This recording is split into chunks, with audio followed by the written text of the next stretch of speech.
You are listening to Rock the Walls here on IW Radio. I'm your host, Patrick Walford. Right now, we are joined by a person. They went on their first ever North American tour as a tour manager. And imagine your first tour as a 21-year-old being the Vans Warped Tour as a tour manager. We're talking here with Christian Wagner. He was the tour manager this summer on the Vans Warped Tour for Shut Up and Deal. He also does some stuff with Give Blood Management alongside Buddy Neilsen of Census Fail. Christian, it's been a couple weeks since Warped Tour, man, but I mean, can you really even sum up that summer in a sentence or even any words?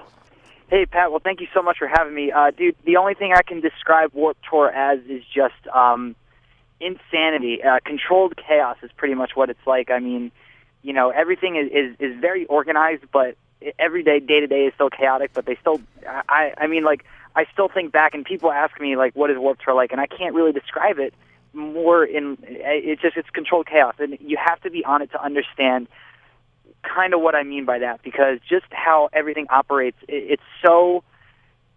everything is so, like, defined and, like, they give you everything, but there are always so many variables that are unspoken or you just don't know what's going to happen, you know, day in and day out. So you just have to play off of everything. And I think that's kind of like where the controlled chaos kind of comes in with that sort of aspect.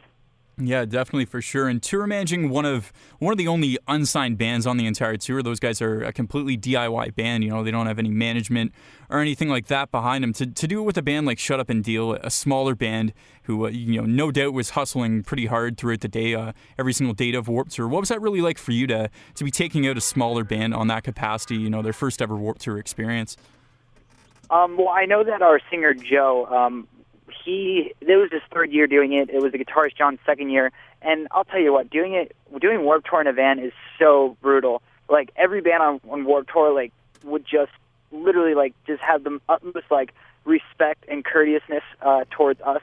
And not to be cocky or anything like that, because it is just, like, it's just physically, it's so demanding, because you wake up at 7 a.m. every day and you load out 9 o'clock at night and you're on the road 10, 11, midnight, something like that for anywhere between, like, a couple-hour drives, and, like, we had drives overnight to go to another show that were 11, 12, 13 hours, which was really insane. But to go out with a DIY band like Shut Up and Deal, it really makes you sort of appreciate, the grassroots that sort of a band has to go through, and you don't take anything for granted when you're out with a band like them, because they are literally not struggling, but they want to get to the next level, and they're so hungry. So you really appreciate and you take notice of it, and it's really refreshing to see that a band like Shut Up and Deal, doesn't take anything for granted, even though they're out on Warped Tour. Every day we hung up 500, 600, 700, 800 posters, and flyered, probably 1,000 flyers out every day, and just, all day just at our merch table hustling, trying to get interviews, trying to connect with bands, connect with the kids. That's what we were all about. We didn't want to hang in our van all day, or hang out with bands on buses. Like, we wanted to go out there and, like, we really wanted to promote Shut Up and Deal, because, it's a big opportunity, a great opportunity that a lot of bands don't get, so we wanted to make the most of it.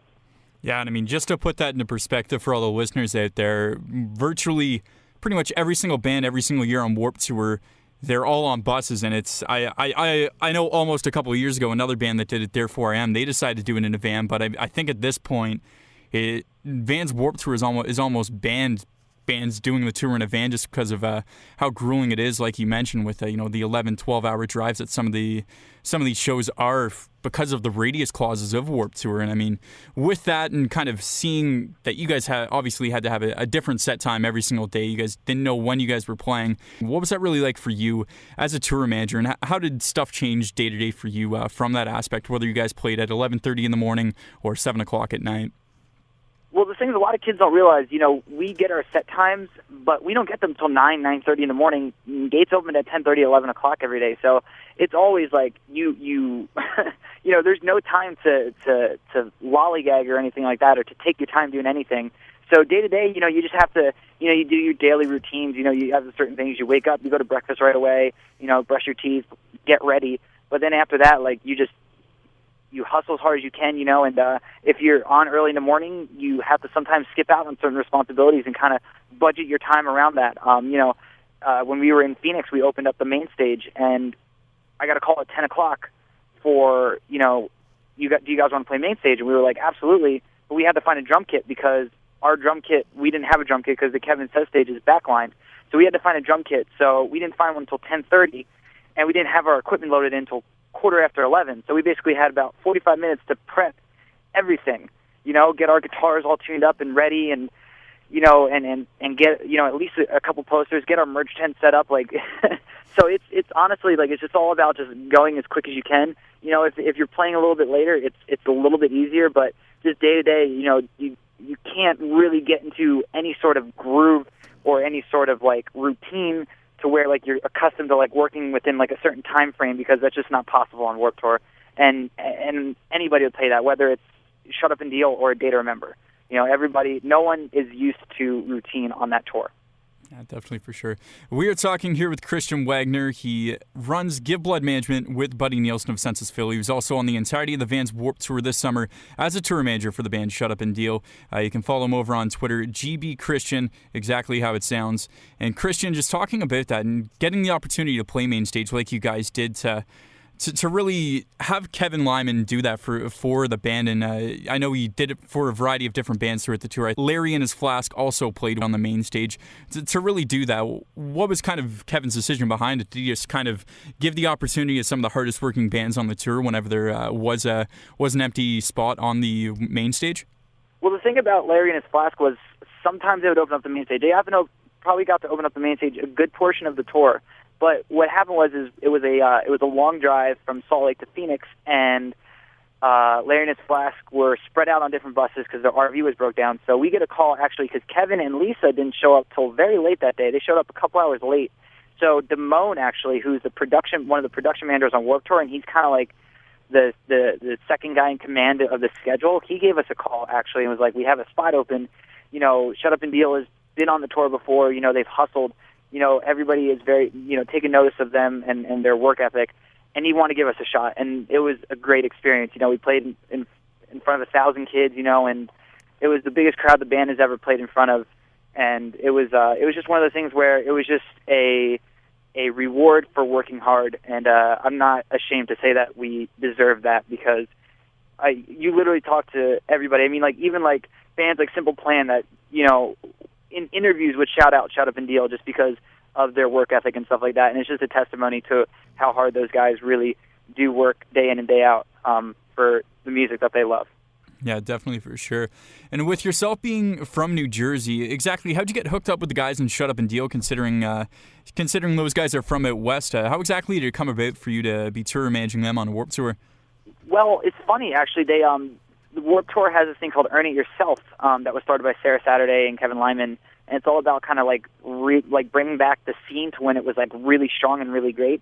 And they had these things called EIY meetings, and last year they had one in New Jersey, and there's about 50, 60 kids, which is one of the bigger ones. And I just approached Joe, because Joe's the singer of Shut Up and Deal, and he spoke at the meeting talking about being a DIY band and everything like that. And I just said, hey, I'd like to introduce myself, and we stayed in touch when they were coming back from Warped Tour. When it finished on the West Coast, they actually were going back to Connecticut, so I booked a show for them. And, the singer Joe just kind of, I was just with the band all day. We just kind of, connected, and then I helped them with some things, just getting some press and publicity before Warped Tour. Not that I knew that I was going to tour manage them or anything like that. I was just doing it as a favor for them. And eventually I asked them, I needed credits for my internship for college. So, and that was that. And my job, basically, besides tour managing them, was to try and get them in front of industry people to, get a label, a manager, an agent, anybody interested in them. And that was it. That's how I basically got connected with them. A college internship, spending your summer on the entirety of the band's Warped Tour. That's probably got to be the sweetest internship. It was amazing, and I had to kind of make it sound a little bit better than it really was for my teacher. But he was really, really excited for me about it, and it was an amazing experience. I'll definitely never forget it for the rest of my life. And not a lot of kids can say that Warped Tour was an internship, which I still can't believe I even say that now. It blows my mind.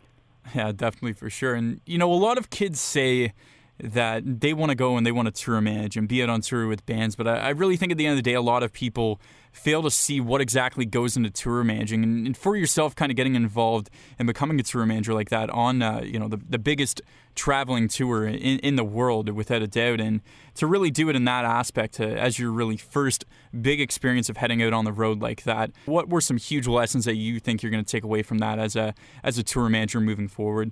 I think one of the biggest things is, no one's too big or too small to do anything.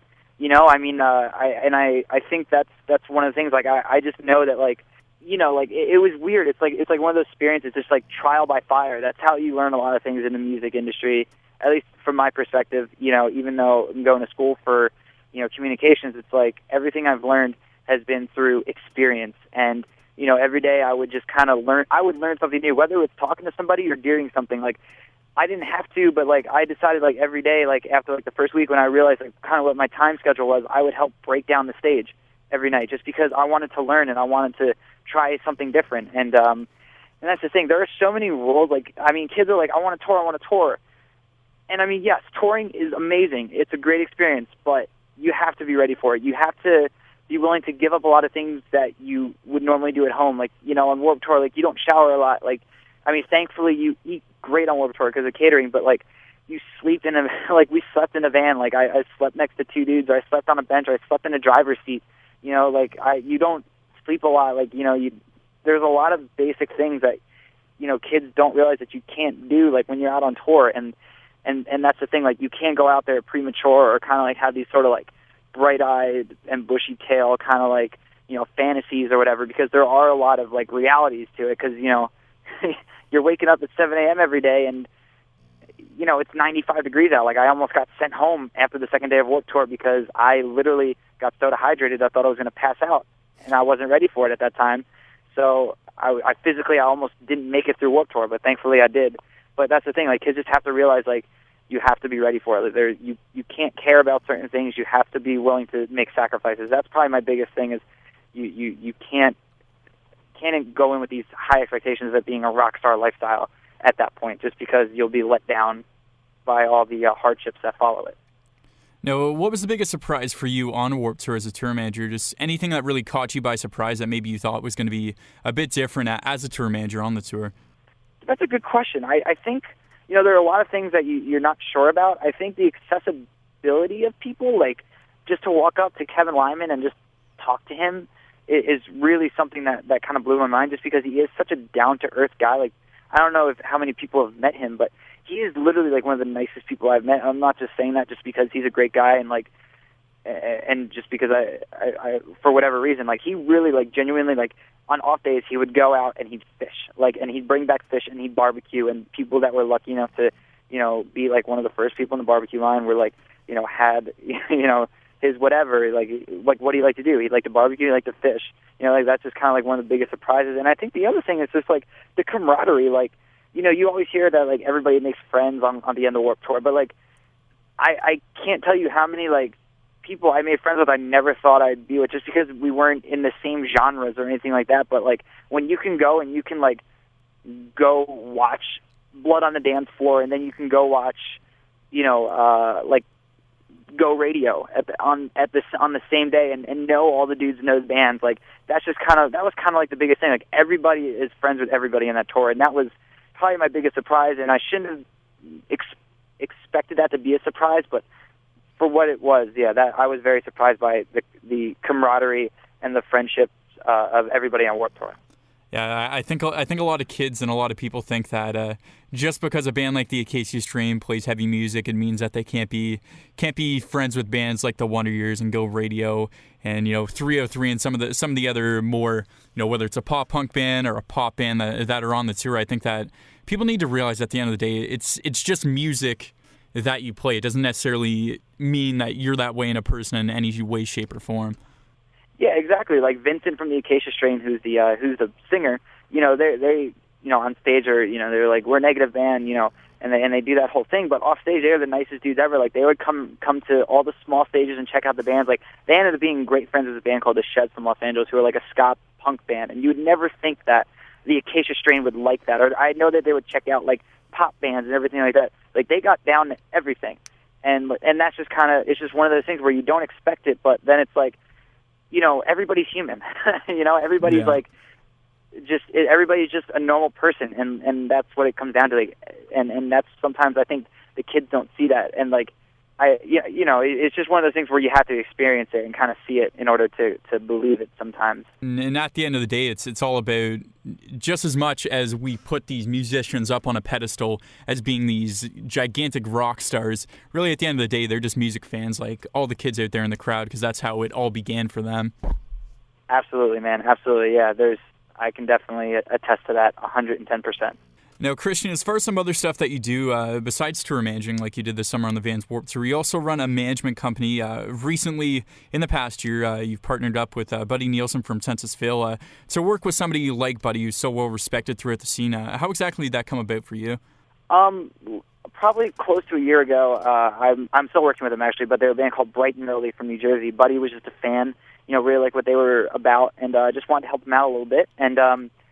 And then as time went on, there was kind of like some miscommunication. He didn't know where he stood, and nobody else knew where he was with the band. And eventually, we were on the phone in January, and we were like, Bright and Early wants more help, and another band called I Call Fives wants more help. And we were on the phone. Buddy's a guy, like, he never went to college or anything like that for anything, in regards to music industry. Like, he basically at one point, like a couple years ago, just decided when Census Fail, he didn't know enough about the band, so he just decided he's going to tour manage the band and do a lot of the day-to-day management for them. And he was just like, let's just start managing bands, even though we don't really 100% know what we're doing. But that was sort of it. And then we kind of expanded our roster to include Sunset Atlantic and Hostage Calm. And that's just it. And we just love working with bands that we personally love to listen to, and we'll never get tired of listening to their records and stuff like that. So it's been an amazing experience so far. Buddy is by far one of my best. I mean, like, it's crazy to think, because I remember listening to Still Searching and Let It Enfold You and stuff like that when I was, in high school and everything. And it kind of blows my mind that I talk to this guy every day and work with him. Sometimes it's sort of like a reality check of like where I am right now. It kind of blows my mind, even though I'm nothing in the grand scheme of things. But like, it's to be able to work with an idol of yours. Or of mine anyway, and it blows me away. So it's been a great experience so far. And exactly what are some of the things that you guys do from a management standpoint for anybody out there who might not really know what exactly a management company does for a band? Well, depending on the situation of the band, everything is different. A lot of times, you have to set up tours. You get press. You have to get people to design stuff. You set up endorsements or work with partnerships, for merch companies or licensing or whatever that may entail. It's just, honestly, it all varies on where the band is in their career at that point. So if, let's say, for example, I Call Fives put out when we started working with them, they just finished putting out a split with Rust Belt Lights. So we're like, okay, we have to do a pre-order for the split. So we did a setup through Glamour Kills, and then we put them out on tour, and we said, okay, you have to stop touring with like sort of like these punk hardcore bands. We're going to start putting you in a poppier, sort of vein, just because we want to try it out. So we put them out with Sparks to Rescue. We put them out, they're out on tour right now with the Dangerous Summer, who's, a little bit heavier, but still not hardcore. They're not like, the hardcore kids aren't going to come out to it. It's going to be a different crowd, and we want to kind of expose them to that, because a manager manages the band's career and kind of like tries to maximize their potential, and that's what we were trying to do with any band. We want to try and make them as accessible, and at the same time, we're also not trying to tell them what to do. We also listen to our bands. We take very, very good care of them in terms of like trying to make sure that they have control and they have their a large input on what they want to do with their careers, because that's very important. You never want to be, at least in mine and Buddy's mind, you don't want to be controlling and everything like that. No, yeah, definitely, for sure. And I got to ask, to wrap things up, the one thing that you missed the most while out on tour this summer, besides your bed from back at home? In-N-Out Burger. If anybody ever has a chance to go out west, get an In-N-Out Burger, animal style.